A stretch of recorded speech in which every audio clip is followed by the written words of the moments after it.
Spray-tan Stalin is really off his meds now. The turd who thinks signing a contract means using a Sharpie on a napkin is suddenly an expert on the legality of presidential pardons. And what's the scandal this time? Autopen, that's right folks. Strap in, because we're about to hear a very serious legal argument from the same guy who once thought the nuclear triad was a fancy three-piece suit. So let me get this straight. Joe Biden used a government-approved, totally legal device that every modern president has used to sign pardons, and now, somehow, this is the smoking gun.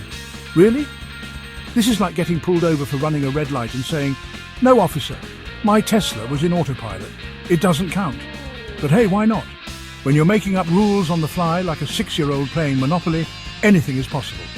And then, of course, we get the real point of this whole meltdown revenge. Ah yes, Trump's greatest passion, right behind Diet Coke and pretending to be a good golfer. He wants to go after the Unselect Committee. Great name, very creative, 10 out of 10, because they investigated him, you know, for actual crimes. And his defence, they destroyed evidence, all of it, everything, totally gone.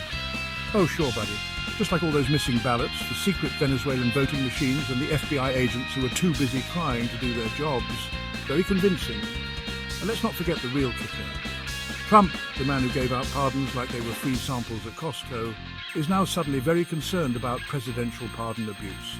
This guy, the same dude who pardoned Roger Stone, Paul Manafort, Michael Flynn, and a parade of crooks, liars, and felons like he was Oprah handing out cars. You get a pardon, everybody gets a pardon. But now it's a national crisis because Biden used a machine to sign his name instead of scrawling it in ketchup on a McDonald's wrapper. And of course, he ends it the way he always does, by declaring Biden the worst president in history, which is rich, coming from the only president who was impeached twice, lost the popular vote twice, incited a riot once, and still managed to bankrupt a casino. A casino, you know how hard that is? That's like drowning in a kiddie pool.